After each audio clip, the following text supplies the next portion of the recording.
उधर की विधानसभा में, इस चुनावी सभा में जब मैं अपनी बात को शुरू कर रहा हूं तो सर्वप्रथम मैं सभी धर्मों में जन्मे सभी संतों, गुरुओं और महान पुरुषों को नमन करता हूं।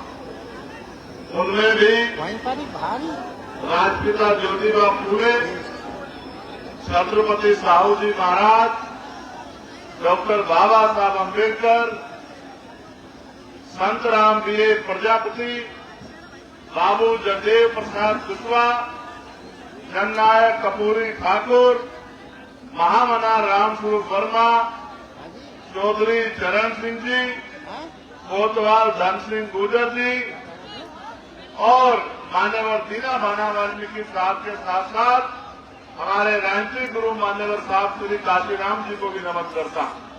और आज इस सभा में उपस्थित उधर की विधानसभा की महान जनता का जो बहुत बड़ी संख्या में यहाँ उपस्थित हुई है, मैं दोनों हाथ जोड़ के बहुत बहुत धन्यवाद करता हूं।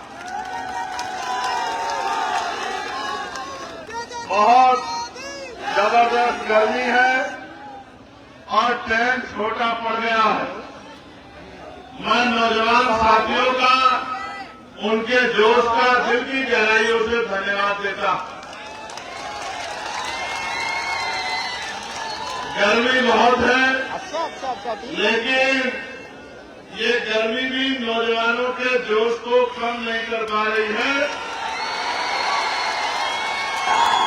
साथ साथ बहुत बड़े पैमाने पर यहाँ उपस्थित मातृशक्ति बहनों, माओं का भी मैं, जो सभा के चारों तरफ जगह जगह पर बैठी हैं, मैं उनका भी बहुत बहुत धन्यवाद करता हूं। इस मंच पर उपस्थित आजाद समाज पार्टी, भीम आर्मी के सभी सम्मानित नेताओं का, यहाँ इस चुनावी सभा में कार्य कर रहे सभी नेताओं कार्यकर्ताओं का, विधानसभा के प्रभारियों का, जिले संगठन बूथ सेक्टर के समाज स्वाभिमानी नेताओं का, प्रदेश के अध्यक्ष जी का, उनकी टीम का मैं दिल की गहराइयों से बहुत बहुत धन्यवाद करता हूं। साथ साथ हमारे लीगल सेल का, विजन 78 की टीम का और किसान मोर्चा की टीम का भी मैं धन्यवाद करता हूं। जब मैं यहाँ के लिए चला था तो मेरे मन में ये बात थी कि गर्मी बहुत ज्यादा है और सभा की तैयारी कैसी होगी, लेकिन जैसे जैसे मैं आगे बढ़ता रहा और आप लोगों का ये ऐतिहासिक हुजूम देख के मेरा मन कहता है कि कुंदर की विधानसभा हम लोग बहुत अच्छे मतों से जीत रहे हैं। इसके लिए मैं आपको अभी से बधाई देता हूं। मेरे पास इंटेलिजेंस की रिपोर्ट भी है, जो रिपोर्ट ये कहती है कि भाई चांद बाबू ने जिस तरह से लंबे समय से यहाँ मेहनत की है और पिछली बार भी 2022 में जब उनको मौका मिल रहा था तो उनसे वो मौका छीनकर उनकी मेहनत को खामोश कर दिया गया। इस बार यहाँ के नेताओं ने, यहाँ के कार्यकर्ताओं ने, यहाँ की टीम ने ये तय किया कि भाई चांद बाबू जो ईमानदार छवि के और संघर्ष करने वाले और कुदरती में बदलाव करने वाले नेता हैं, उनको हमें मौका देना चाहिए। तो मैं आप सबका आभार प्रकट करता हूं कि आपने उस फैसले को दिल से स्वीकार किया। साथ साथ जिन साथियों को मौका नहीं मिला है, हमारे डॉक्टर साहब, मस्तूर भाई और तमाम साथी, मैं उनसे भी कहना चाहता हूं कि उनको ज्यादा मेहनत करनी है कि उनकी मेहनत को देखकर पार्टी ये फैसला ले कि अगली बार आने वाले विधानसभा चुनाव में उनको भी कहीं ना कहीं मौका देके आगे बढ़ने का, आपकी सेवा करने का अवसर प्रदान किया जाए। सामान्य साथियों, ये चुनावी सभा है। सबसे पहले तो चुनाव पे हम लोग बात करेंगे कि चुनाव क्यों होते हैं और चुनाव से क्या बदलाव होते हैं। चुनाव क्या बदलाव के लिए होते हैं या चुनाव सिर्फ एक अवसर होता है कि जनता चुनाव में भागीदार बने और फिर अपने घरों में जाकर बैठ जाए। इसके लिए हमें बाबा साहब अम्बेडकर को सुनना और समझना पड़ेगा। बाबा साहब अम्बेडकर ये कहते थे कि political power is the master की, राजनीतिक सत्ता वो चाबी है जो आपकी सारी परेशानियों का हल कर देगी।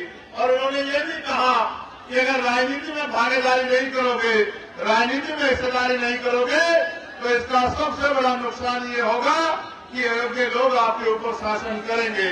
आज जो सरकारें सत्ता में बैठी हैं, वो सरकारें न नौजवानों की सुनती हैं, न किसानों की सुनती है, न महिलाओं की सुनती है, न कर्मचारियों की सुनती है, यहाँ तक कि अपनी पार्टी के कार्यकर्ताओं की भी नहीं सुनती है। वो सिर्फ तानाशाही करती है। उत्तर प्रदेश में क्या हाल है आपको देखना समझना पड़ेगा।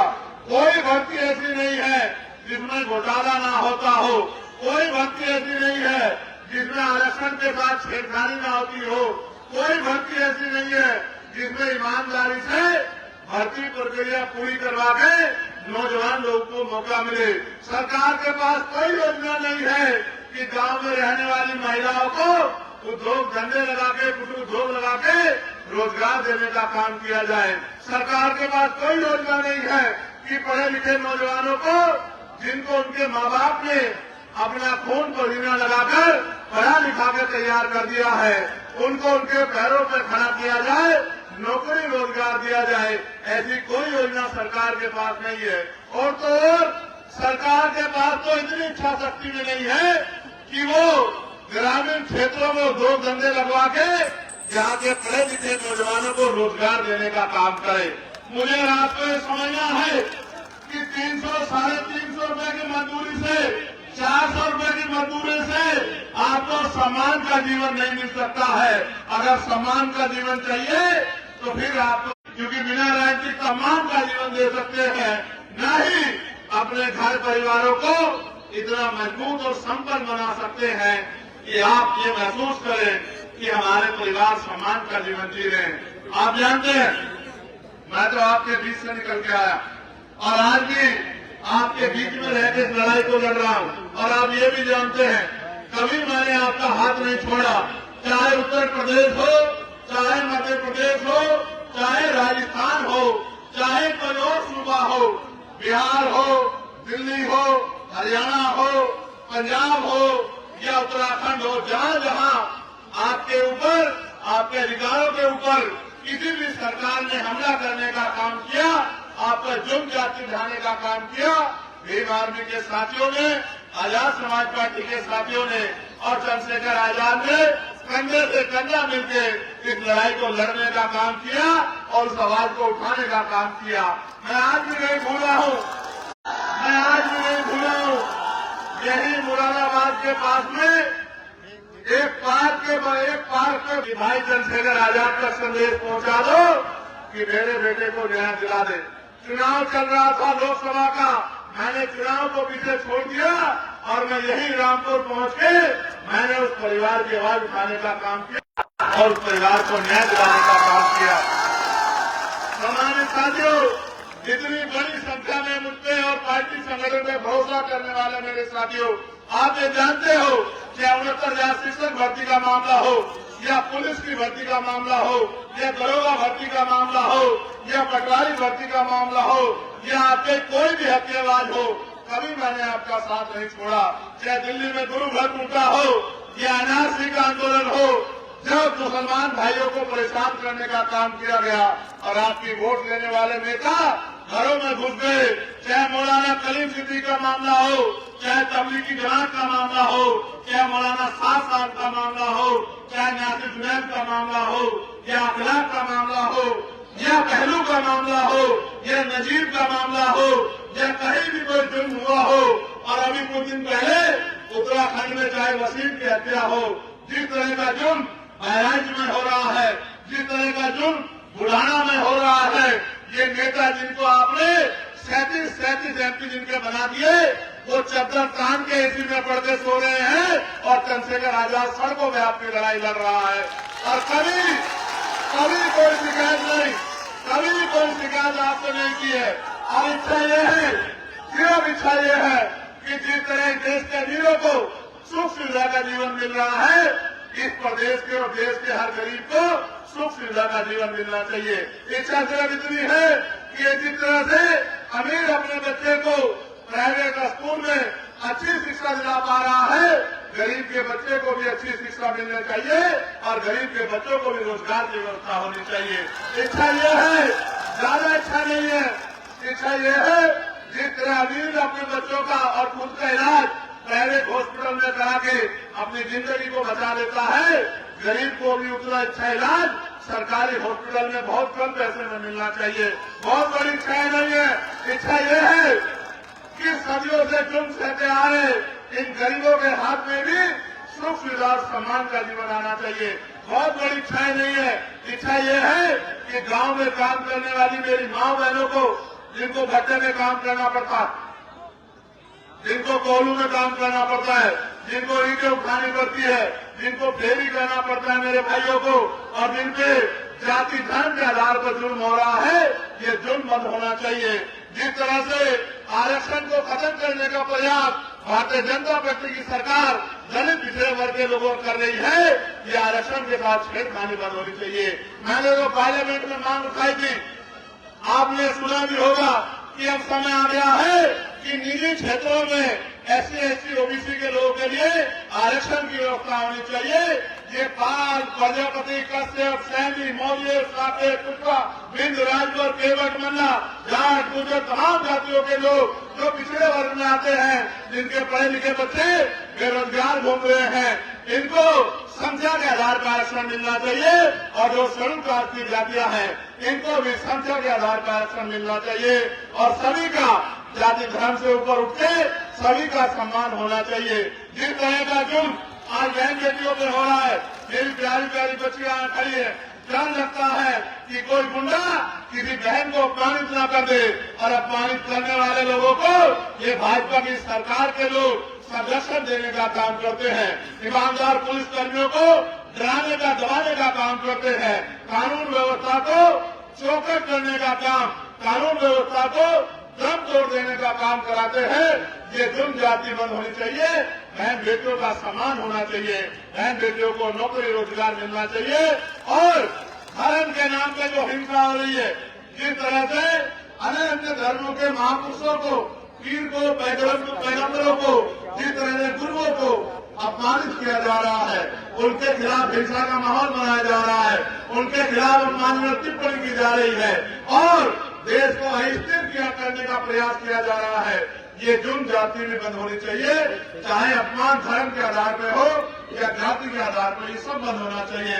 और मेरी इस बात को आप कान खोलकर सुन लो, ये सत्ता बदलती रहेंगी, आती जाती रहेंगी। 75 साल से आप देख रहे हैं, सत्ता आती है, वादे करती है, चली जाती है। उत्तर प्रदेश की भाजपा सरकार ने 2022 में वादा किया था कि अगर हमारी सरकार बनी तो हम किसानों को का बिजली का बिल माफ करेंगे। हमारी सरकार बनी तो बहुत कम दामों में बिजली की व्यवस्था करेंगे। हमारी सरकार बनी तो 500 रुपए में सिलेंडर देंगे। हमारी सरकार बनी तो नौजवानों को भत्ता देंगे। बताओ मेरे नौजवान साथियों, भत्ता मिलता है क्या? नौकरी मिलती है क्या? रोजगार मिलता है क्या? और तो और रोजगार की आवाज उठाने जाओगे तो लाठियों से पीटने का काम करवाया जाएगा। अपनी हक की आवाज उठाने जाओगे तो जेल में बंद करने का काम किया जाएगा। और छोटे छोटे चुनाव में, गन्ना सोसाइटी के चुनाव में इन्होंने किसानों के पर्चे भरवा दिए, किसानों पे जुल्म किया। और मुझे तो पीड़ा इस बात की है कि जिन पे जुल्म हो रहा है वो चुप्पी थाम कर बैठे हैं। अब वक्त आ गया है कि गुलामी की बेड़ियां काट दो। अब वक्त आ गया है कि एकजुट होकर अपनी ताकत बना लो। अब वक्त आ गया है कि अपने अधिकारों की लड़ाई को लड़ो। अब वक्त आ गया है कि अपनी वोट से और वोट की चोट से अपने ऊपर हुए के जुल्म का हिसाब दो। नौजवान साथियों, आप ये जानते हैं, ये नीला पट्टा ये आत्मसम्मान का स्वरूप है। ये नीला पट्टा समानता का स्वरूप है। ये नीला पट्टा बाबा साहब अम्बेडकर का रूप है। इस नीले बच्चे वालों को तय करना होगा कि संविधान विरोधी ताकतों को जमींदोजी हमें करना पड़ेगा, इनको धूल चटानी पड़ेगी और अपने हाथ में राजनीतिक व्यवस्था लेनी पड़ेगी। आज पुलिस के साथी यहाँ ड्यूटी कर रहे हैं, मैं इनके लिए भी चिंता करता हूँ। मैंने इनके लिए भी पार्लियामेंट में मांग उठाई कि इनको 8 घंटे की ड्यूटी इनको मिलनी चाहिए और सप्ताह में 1 दिन छुट्टी इनको मिलनी चाहिए। और बॉर्डर स्कीम से जो है, जिस तरह से इनको परिवारों से दूर रहना पड़ता है, तो बॉर्डर स्कीम भी खत्म होनी चाहिए। ये सरकार तो नहीं करेगी, लेकिन मैं पुलिस के साथियों को कहना चाहता हूं कि आप चिंता मत करो, हमारे लोग मेहनत कर रहे हैं और आने वाला कल हमारा होगा, इन कमजोरों का होगा, गरीबों को होगा। आप देखना, आपकी मांगों को भी पूरा करने का काम हम लोग करें। चाहे आशा बहने हो, आंगनबाड़ी बहने हो, भोजन माता हो, हमारे होमगार्ड के साथी हो, पीआरडी के साथी हो, ग्राम रोजगार सेवक हो, सबके वेतन वृद्धि की मांग मैंने पार्लियामेंट में उठाने का काम किया। और जो जो जुल्म हो रहा है, चाहे किसानों पे या पहलवान बेटियों पे, सबकी लड़ाई लड़ने का काम किया। लेकिन आज जिस तरह से दिल्ली में खड़े होके मैं आपके मुद्दों के लिए, आपके हकों के लिए लड़ रहा हूँ, असेंबली में एक आदमी मेरे पास नहीं है कि वो इस तरह से लखनऊ में मुख्यमंत्री से हाथ मिला के आपकी लड़ाई लड़ने का काम करे, आपके लिए सवाल करने का काम करे, मुख्यमंत्री जवाब मांगने का काम करे। बुजुर्गी के मेरे साथियों, आप नहीं चाहते कि हमारी ताकत और बढ़नी चाहिए? बताओ, चाहते हैं नहीं चाहते हो? ये आपके हाथ में है। अगर आपने ठान लिया और जिस तरह से हमेशा मेरी एक आवाज पे आपने खड़े होके ताकत देने का काम किया है, मैं आपको वचन देने कहता हूँ, इन जुल्म करने वालों को भागने की जगह भी नहीं मिलेगी। मेरी बात को आप याद रखना। आज जो जुल्म कर रहे हैं, ये पिंजरों में जाकर बैठ जाएंगे। आज जो गरीबों की खाल घेर रहे हैं, ये अपनी खाल की रक्षा करते घूमेंगे अगर आपने समझदारी दिखा दी। ये जो नौजवान यहाँ खड़ा है, मैं इनको कहना चाहता हूँ, जाओ यहाँ से, निकलो सभा से और गली गली जाके लोगों को जोड़ने का काम करो, लोगों को साथ लाने का काम करो, भाईचारा बनाने का काम करो। इस देश की एक ही पहचान है, वो हमारी एकता है। उस एकता को मजबूत करने का काम करो, गरीबों का सहारा बनो, कमजोरों की आवाज बनो, मजलूमों के साथी बनो और एकजुट होकर इस नाइंसाफी के खिलाफ दम को मजबूत करो। जब मुझे मौका मिला, मैंने पार्लियामेंट में सबसे ज्यादा मौकों पे हर हक की आवाज को उठाने का काम किया।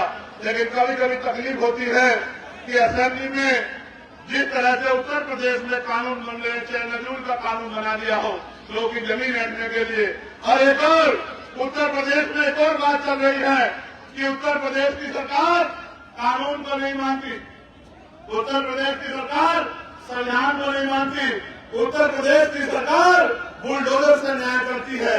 मैं आपको विश्वास दिलाता हूँ कि जिन घरों में बुलडोजर चलाया गया है, ताकत बनने दो, इन सब घरों को इससे भी मजबूत बना के देने का काम हम लोग करेंगे। इनके बुलडोजर चलाने का काम किया गया है।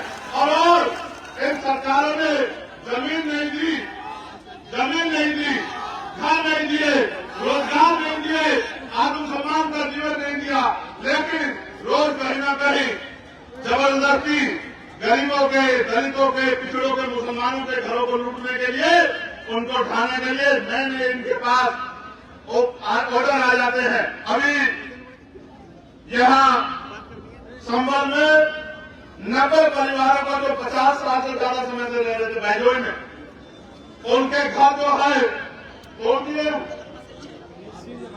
सील लगा दिए। आप ये बताओ, सरकार गरीबों को घर देती है, गरीबों के घर तोड़ती है? बताओ। लेकिन आज की सरकार तो गरीबों से उनका घर छीन रही है। इसका मतलब ये सरकार गरीबों की सरकार नहीं है, ये पैसे वालों की सरकार है। इन पैसे वालों की सरकार के कुंडे बंद करने का समय आ गया है और आपका मौका है, औरों को नहीं मिला। उत्तर प्रदेश के बहुत सारे लोगों को ये मौका 2027 में मिलेगा, लेकिन आपको ये मौका 2024 में मिल गया है। जो कारनामा नगीना के लोगों ने करके दिखाया, वो कारनामा आप भी दोहरा सकते हो। नगीना में मुझे हराने के लिए इन्होंने एक ही चोटी का जोर लगा लिया, चाहे एनडीए अलायंस के लोग हो या इंडिया अलायंस के लोग हो, सब लोगों ने पूरी ताकत लगाई। क्यों? वो बीजेपी से नहीं लड़े थे, वो लड़ रहे थे चंद्रशेखर आजाद से, क्योंकि वो जानते हैं कि जो चंद्रशेखर आजाद 1 साल पहले कुछ भी नहीं था, तब भी अपने साथियों के साथ जुर्म को रोकने के लिए मैदान में रहता था, सड़कों में रहता था। अगर वो ताकत में चला गया तो न कोई जुर्म कर पाएगा, न कोई गरीब डरेगा, न किसी को डरा के वोट दिया जाएगा। इसलिए जानबूझ के मुझे रोकने के लिए जोर लगाया। मैं इस मंच के माध्यम से नगीना के साथियों का धन्यवाद करता हूं और नगीना जाकर मेहनत करने वाले हर एक शख्स का धन्यवाद करता हूं। और जो वादा विश्वास उन्होंने मुझ में दिखाया था, मैं वचन देता हूं मेरे खून का एक कतरा हमेशा उनके लिए समर्पित रहेगा और जब तक मैं जीऊंगा उनकी लड़ाई को मैं हर कदम में लड़ने का काम करूंगा, उनकी ताकत बनाने का काम करूंगा। मैं आपको भी कहता हूं, यहाँ बड़े बड़े नेता आएंगे, बड़े बड़े कुर्ते वाले आएंगे, बहुत बड़े बड़े नाम वाले आएंगे और वो सब आपको कहेंगे कि भाई ऐसा मत करो, वैसा मत करो। लेकिन आप बताओ, क्या इस एक सीट से उत्तर प्रदेश की सरकार बदल जाएगी? क्या इस एक सीट से उत्तर प्रदेश की सरकार बन जाएगी? न बन सकती, न गिर सकती। लेकिन एक काम जरूर होगा, जो लोग आपको अपना गुलाम समझते हैं उनको ये सबक जरूर लग जाएगा कि अगर इनसे वोट लोगे और इनका काम नहीं करोगे तो ये अपना फैसला भी बदल सकते हैं, ये किसी और को भी ताकत दे सकते हैं। मैं तो आपसे कह रहा हूं, आपको वोट डालनी है, मेरी 2 बातों पे गौर कर लो। पहली है कि ये मत सोचो कि चांद बाबू लड़ रहा है, ये सोचो कि हम खुद चुनाव लड़ रहे हैं। ये सोचो कि हम खुद चुनाव लड़ रहे हैं और इसलिए लड़ रहे हैं कि हमें ताकत चाहिए इन गरीबों के आंसू पूछने के लिए, इन पे होने वाले जुल्म को रोकने के लिए, अपने भाइयों को रोजगार देने के लिए, अपने टूटे हुए कच्चे मकानों को पक्के बनाने के लिए और अपनी हिस्सेदारी के लिए। इस बात को सोच के मैदान में उतरो। हम बाबा साहब के सिपाही हैं। बाबा साहब ने कहा था कि ये वोट हमारा हथियार है और हथियार का प्रयोग समझदारी से करना चाहिए। अगर हथियार का प्रयोग समझदारी से नहीं किया तो आपको नुकसान होता है। 2 धारी तलवार है। अगर आपने जिम्मेदारी से, समझदारी से मेहनत करके वोट दी तो हाजी चांद बाबू जीतेंगे और आपकी ताकत बनेगी। और गलती से आपने किसी और को वोट दी तो वो जीते हारे, लेकिन आपकी ताकत नहीं बनेगी, क्योंकि आपसे जब जुल्म होता है तो कोई आता है आपके गली में, आपके घर में पूछने के लिए क्या हाल बताओ।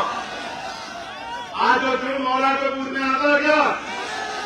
तो जब आज नहीं आता तो कल क्या आएगा? इसलिए मैं आपसे कहना चाहता हूं, आज से आपको 17-18 दिन बचे। आपको खुद से योद्धा बनके, बहादुर साथी बनके मैदान में आना है और घर घर जाके लोगों को जागरूक करना है। एक एक वोट को तैयार करना है और 13 तारीख को जब वोट पड़ेगा, एक एक वोट को बूथ तक पहुंचाना है और साबित करना है कि आपका मुकाबला कोई भाजपा कर नहीं सकती। आपका मुकाबला अगर कर सकते हो तो आप, और आप अगर आपको कोई रोक सकते हो तो आप अगर ठान लोगे तो आपको कोई नहीं रोक सकता। इसलिए मैं आपसे कहना चाहता हूं कि अभी से कमर कस लो और जो परिवार बेघर करने की तैयारी संभल में की जा रही है, कल हमारी टीम उन परिवारों से मिलने जाएगी और अगर उनके साथ जुल्म करने का काम किया सरकार ने तो इस सरकार की ईंट से ईंट बजाने का काम हम लोग करेंगे। हम लोग कैंप में नहीं बैठेंगे। मैं आपको ये भी कहना चाहता हूँ, लोकल क्षेत्र यहाँ के क्षेत्रीय तौर पर कई समस्याएं मेरे सामने आई है। रामगंगा नदी बरसात में ओवरफ्लो होने के कारण किसानों की फसलों को नुकसान होता है हर वक्त और उनको मुआवजा भी नहीं मिलता। मैं आपको विश्वास दिलाता हूँ कि इस बार रामगंगा नदी ओवरफ्लो नहीं होगी और न ही वो किसानों की फसलों को नुकसान करेगी। आप अपने वोट का फैसला आजाद समाज पार्टी के पक्ष में रखना, अधिकारियों को वहां ले जाके उस परेशानी को हल करने का काम चंद्रशेखर आजाद कराएगा, ये मैं आपको विश्वास दिलाता हूं। कालियान नदी, जेतिया, फिरोजपुर, मल्लूपुरा में पुलिया की व्यवस्था नहीं है, जिनकी वजह से लोगों को आने जाने में काफी मुश्किल का सामना करना पड़ता है। ये छोटी समस्याएं हैं, लेकिन मैं इसलिए आपका ये कह रहा हूं कि आपके नेताओं को सोचना चाहिए कि उन्होंने आज तक इस क्षेत्र में क्या किया है। ये पूर्व भी लोग बनवा नहीं पाए और लोगों की परेशानियां भी हल नहीं कर पाए। दोनों को लोग कुंदरकी व मुंडा पांडे में अस्पताल की व्यवस्था बहुत खराब है। वहां अस्पताल तो है लेकिन अस्पताल ना होने के बराबर है। साथ साथ डिंगरपुर रोड में लगभग 10 वर्षों से खराब है, जिसके कारण आए दिन हादसे होते रहते हैं। हर वक्त कई लोगों की मौत होती है। तो आप ये महसूस करो, जिनको आपके मरने से फर्क नहीं पड़ता उनको आपके रोटी रोजगार की चिंता होगी क्या? होगी क्या? तो फिर आप समझो कि ये कुर्सी पर बैठे लोग आपके नहीं हैं। और आधार कार्ड संशोधन के लिए मुरादाबाद में बहुत लंबी लंबी लाइनें लगती हैं। दोनों लोग कुंदरकी और मुंडा पाड़ा में आधार सेंटर होना चाहिए। ये मैं विधायक जी से कहूंगा कि जनता आपको मौका देगी, 2 नहीं 200 सेंटर इस क्षेत्र में बनवा देना कि यहाँ की जनता को परेशानी ना हो। अब मैं आपसे कहना चाहता हूँ कि आप चाहते हो कि मुझे आपकी सेवा करने का मौका मिले? हाथ उठा के बताओ, दोनों हाथ उठा के बताओ जो लोग चाहते हैं। उठा के रखो, 2 घंटे उठा के रखने से तभी माना जाएगा कि आप मुझसे सेवा करवाना चाहते हैं। नीचे करो। तो लोकतंत्र में ये मौका मुझे कैसे मिल सकता है? बताओ कैसे मिल सकता है? जब आप अपनी उंगली से ये फैसला कर दो कि चंद्रशेखर आजाद के हाथों को मजबूत करना है, उसको कमजोर नहीं छोड़ना, उसको इतनी ताकत देनी है कि वो कलम से हमारी जिंदगी के फैसले लिख सके, गरीबों को उनका हक अधिकार दिला सके। मैं फिर आपसे कह रहा हूं,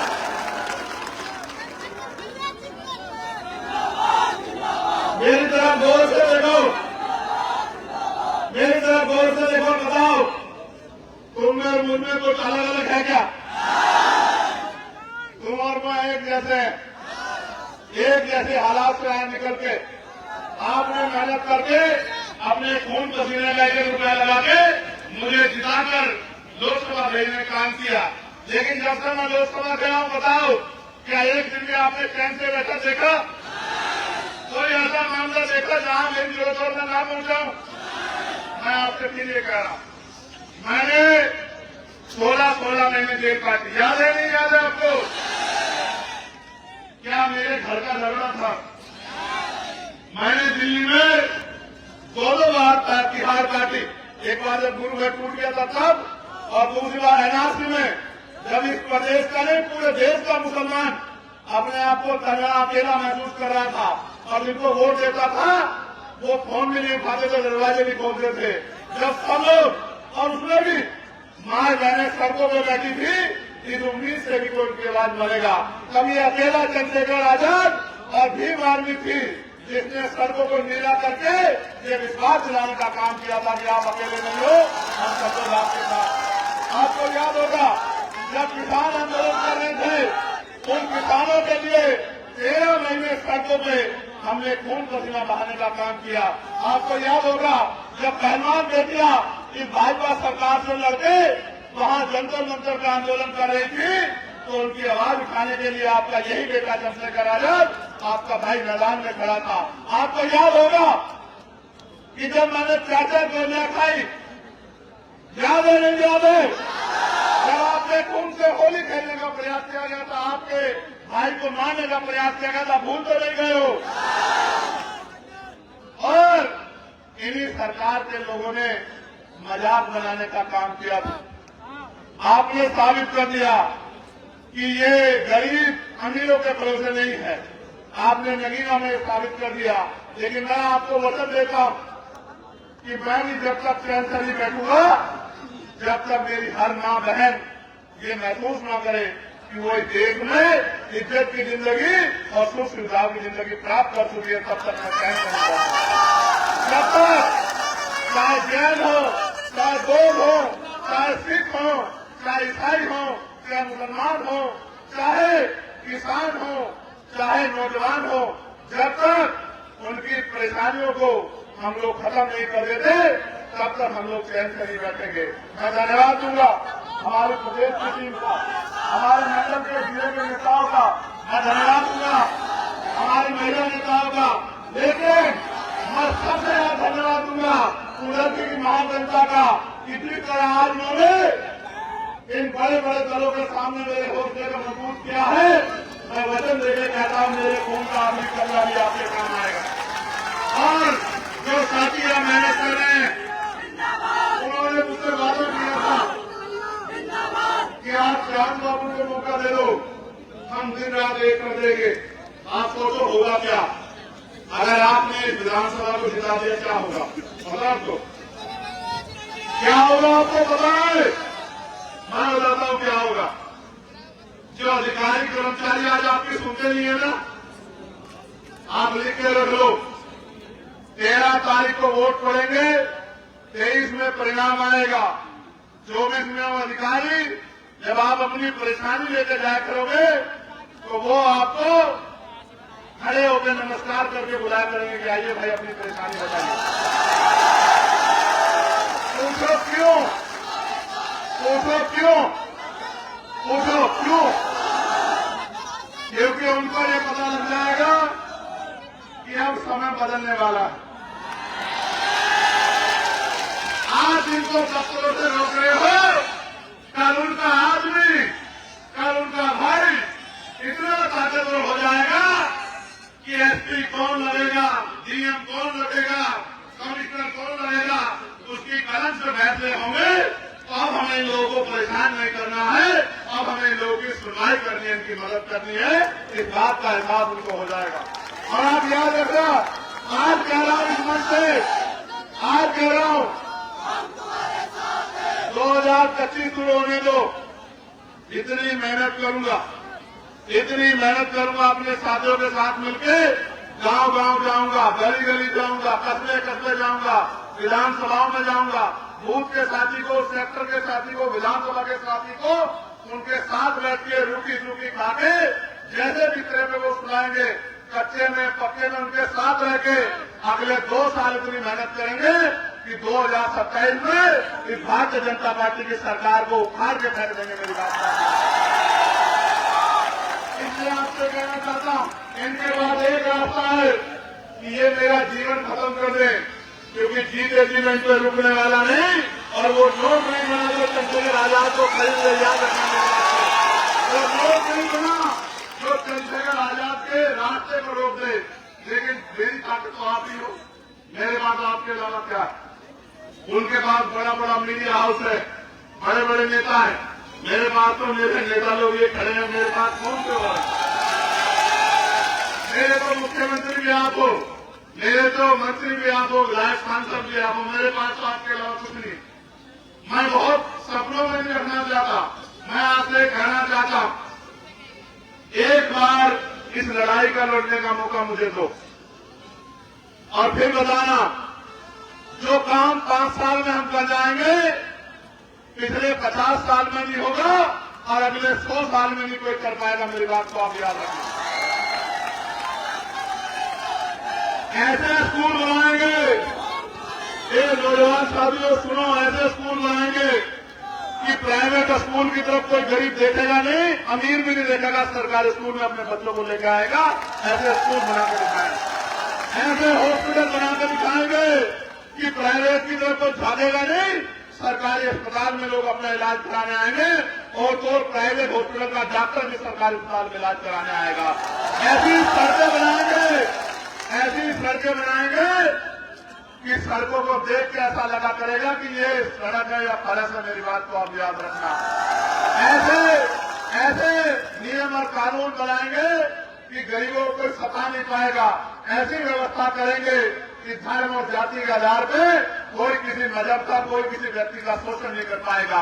ऐसे कानून व्यवस्था देंगे कि कोई किसी गरीब की बच्ची की तरफ आंख उठा के नहीं देख पाएगा। मेरी बात को आप याद रखना। ऐसा माहौल देंगे कि नौजवानों को दौड़ लगा के रोजगार देंगे, कुटीर में दौड़ लगा के महिलाओं को रोजगार देंगे और सबको लेके आगे बढ़ेंगे। पूरे प्रदेश को ताकत देने का काम करेंगे। लेकिन शुरुआत आप कुदरती में करा देना और कुदरती से रिजल्ट देके भेजना और एहसास करा देना कि आने वाला समय आजाद समाज पार्टी का है। बहुत बहुत धन्यवाद। जय भीम, जय भारत।